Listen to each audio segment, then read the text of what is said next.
se você não consegue lidar com a insegurança das possibilidades todas do mundo, bom, você precisa se tratar numa divã de psicanalista e não exercer um papel de policial ou juiz. A paranoia não se resolve no direito, se resolve num consultório médico, você entende?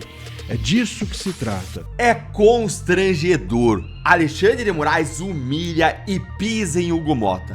É humilhante, é vexatório, gente, é de dar pena.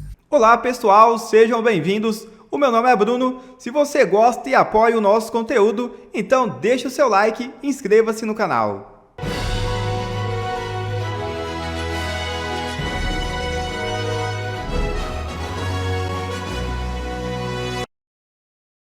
Bandidos que sequestraram família Bolsonaro são capturados pela polícia. É isso mesmo.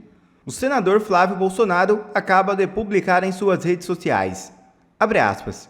Diferentemente do grupo especial de Lula na PF, a polícia do Rio de Janeiro vai atrás de bandidos de verdade. Foram presos agora há pouco 2 bandidos que fizeram meu avós e minha mãe de reféns em Resende. Um trabalho excelente da Polícia Civil, que continua fazendo diligências atrás de outros bandidos que também participaram desse crime, que ainda está soando muito estranho para mim. Tenho a convicção de que não foi um simples assalto, mas as investigações é a que dirão. Fecha aspas, afirmou Flávio Bolsonaro.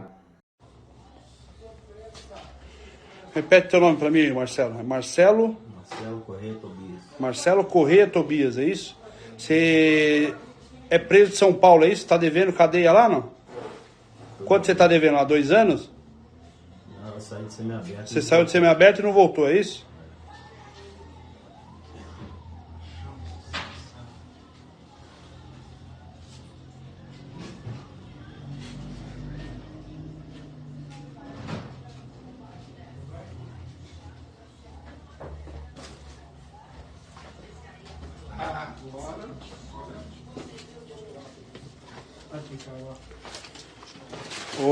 Repete teu nome pra mim. Vitor Hugo Henrique Vitor da Silva. Hugo Henrique da Silva. Quantos anos? 19. Por outro lado, quem não é bandido e está preso é Bolsonaro. Notícia que acaba de sair há pouco. Moraes determina vigilância no quintal de Bolsonaro e até inspeção em carros. É isso mesmo.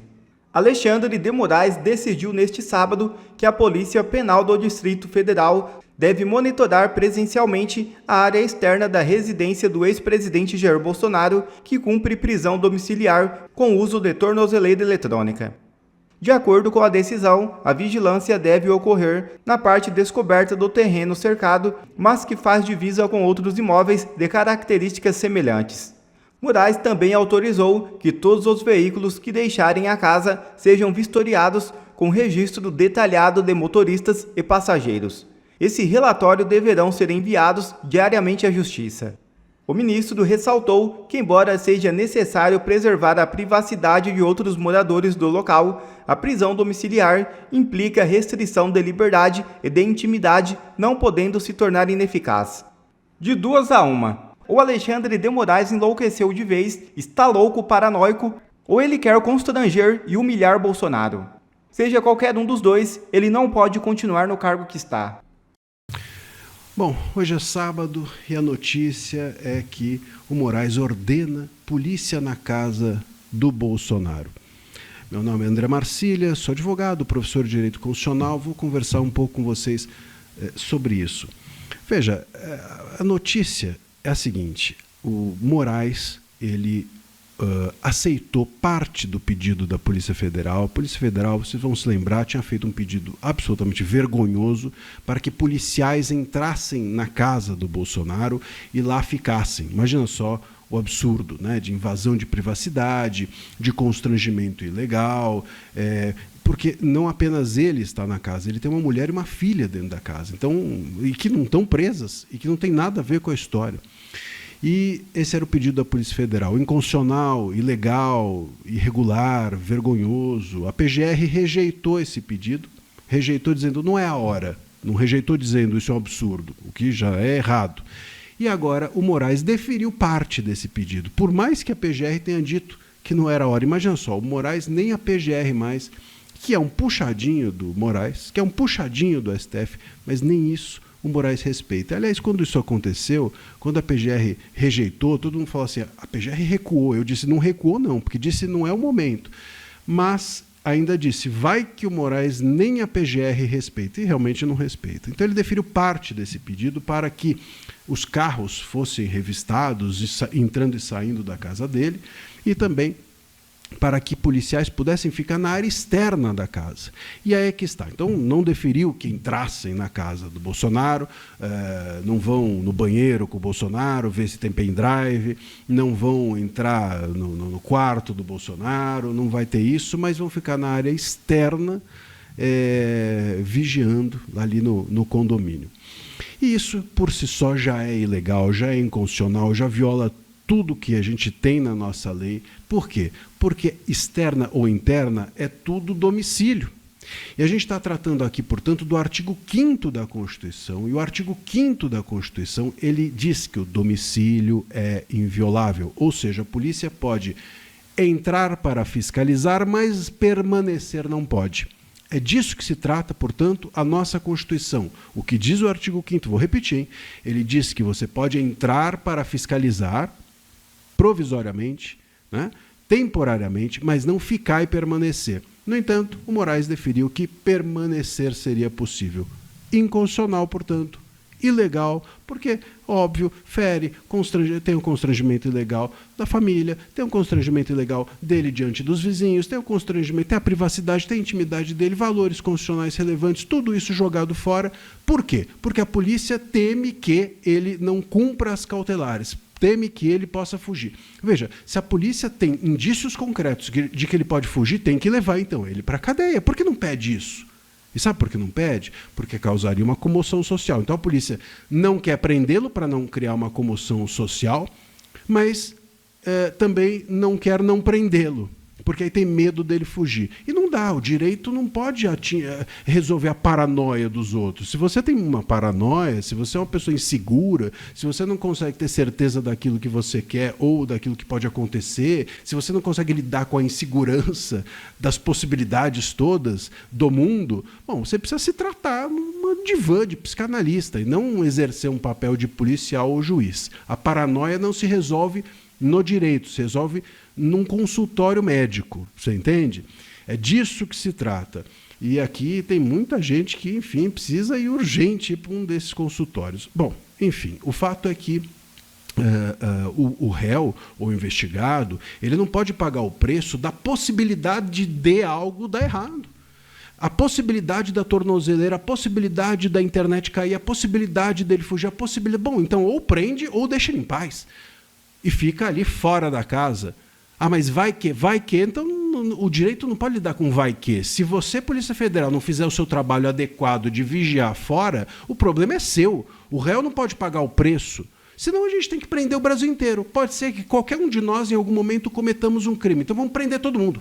Pode ser que todos nós, um dia, fiquemos loucos. Então vamos todos nos internar a todos no hospício. Quer dizer, você entende? É da ordem, desse tipo de problema emocional que nós estamos aqui tratando, infelizmente, no direito. E o direito diz que é inconstitucional.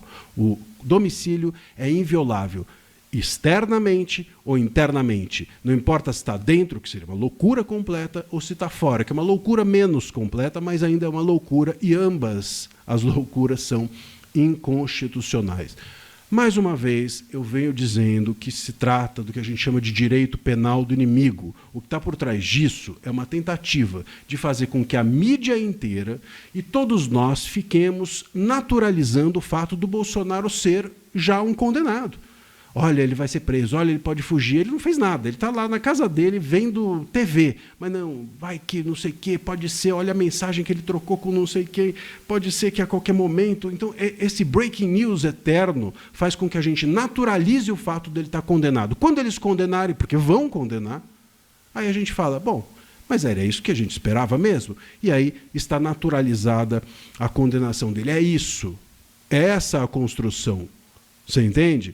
Então, é mais ou menos, eu já usei até esse exemplo aqui, vou usar de novo. É mais ou menos quando a pessoa está doente, Está doente um dia, 2, 3, 4, 5, 1 mês, 2, 5 meses. Quando morre no 6º mês, a gente fala, graças a Deus, descansou. A gente não se surpreende com a morte. Então aqui é isso, a gente não vai se surpreender com a condenação dele, porque todo dia tem uma novidade a respeito disso. E essa é a narrativa. E também uma tentativa de desumanizá-lo, porque quem está desumanizado não consegue influenciar politicamente nas eleições do ano que vem. É disso. E o direito, infelizmente, se transformou em um joguete, uma peteca na mão das autoridades para atingir uma finalidade política. Ponto. É só isso. É só isso, não é muito, né? Infelizmente. Mas a gente aqui tem que mostrar o que é certo. É inconstitucional, é ilegal, constrange ilegalmente, viola a intimidade. O artigo 5º diz que o domicílio é preservado, externa ou área externa ou interna, ponto. E é isso que a gente precisa fixar para não nos perdermos nesse embate político que eles pretendem fazer, mas que a gente não pode deixar que seja feito. Vamos salvar o direito, pelo menos, entre nós aqui, sabendo, deixando claro o que é certo e o que é errado. Alexandre de Moraes ainda também pisa e humilha Hugo Motta. Veja o vídeo. É constrangedor. Alexandre de Moraes humilha e pisa em Hugo Motta. Você vai ficar com vergonha alheia do papelão que o Hugo Motta tá fazendo com o presidente da Câmara dos Deputados. É humilhante, é vexatório, gente, é de dar pena. Eu vou mostrar pra você tudo e no final eu vou te contar sobre a insônia. Fica que vale a pena. O pisão que o Hugo Motta levou do ministro Alexandre de Moraes, o imperador do Brasil, não foi brincadeira. O contexto, gente, é o seguinte. A Câmara dos Deputados estava absolutamente mobilizada ali para votar a tal da PEC da blindagem, que vai dificultar a abertura de investigações e de ações criminais no Supremo Tribunal Federal contra os parlamentares. E aí aconteceu o seguinte, no fim das contas, a PEC ela não foi votada. Por que não, Deltan? Andréa Sadi, ela conta isso no blog dela lá no G1, olha aí, bastidores. Câmara mobilizou para votar a blindagem, mas recuou após ministros do STF serem avisados de texto inconstitucional. Olha só o que realmente fez os parlamentares recuarem. Dá uma olhadinha aqui nessa explicação. Outro ponto pesou para a decisão de dar um passo atrás.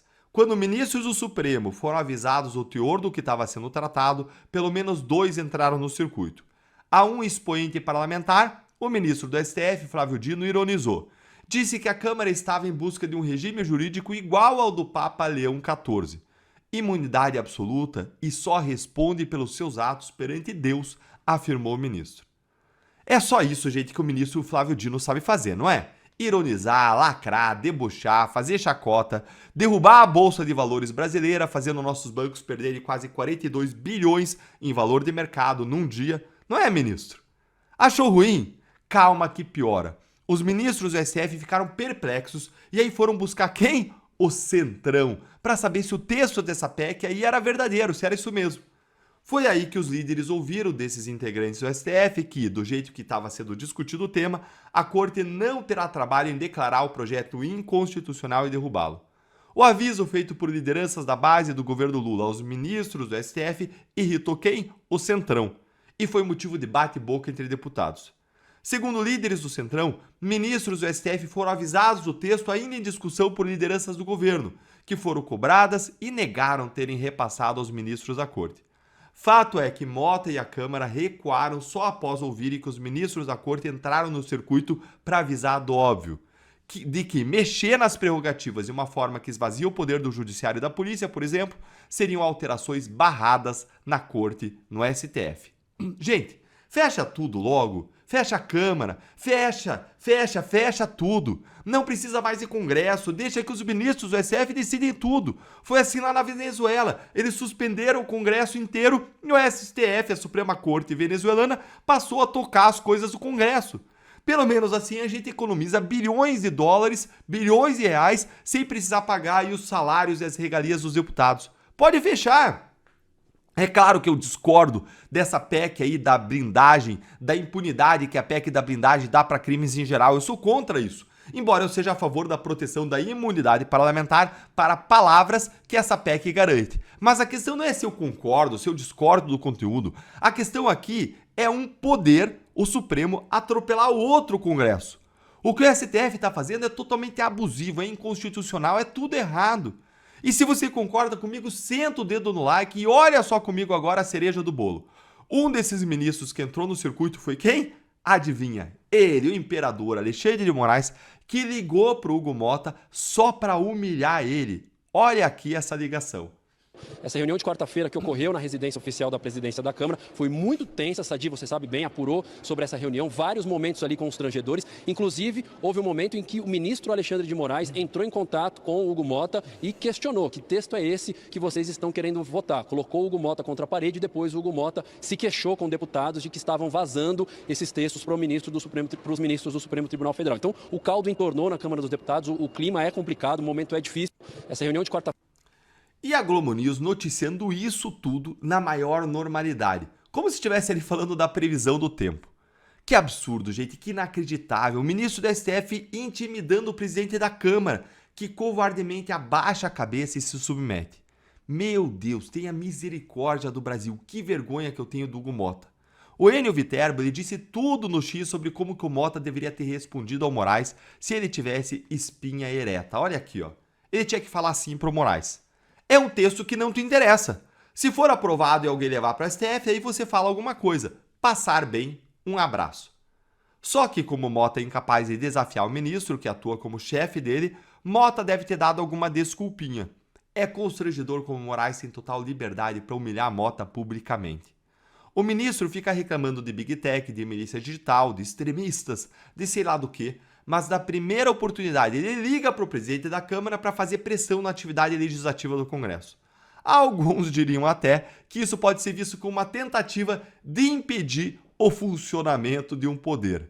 É isso aí, ato antidemocrático, tentativa de golpe de Estado, abolição violenta do Estado Democrático de Direito. O ministro investiga até quem é autor de supostos crimes contra ele mesmo e diz que não tem conflito. Ora, então o ministro deveria se auto-investigar agora, vocês não acham? Não é à toa, gente, que o Hugo Motta está com insônia, que ele não consegue mais dormir desde a obstrução que a oposição fez lá naquela mesa da Câmara, lembra? Dá uma olhadinha aqui nessa notícia aí, ó. Olha comigo.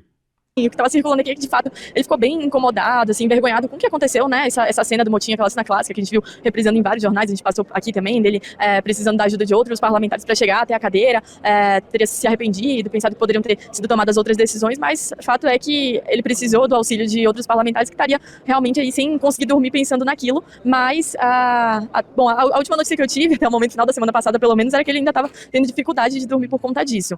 Pessoas, enfim, são do entorno, convivem um pouco mais, participam de reuniões, ouviram esse relato, essa confissão dele, né?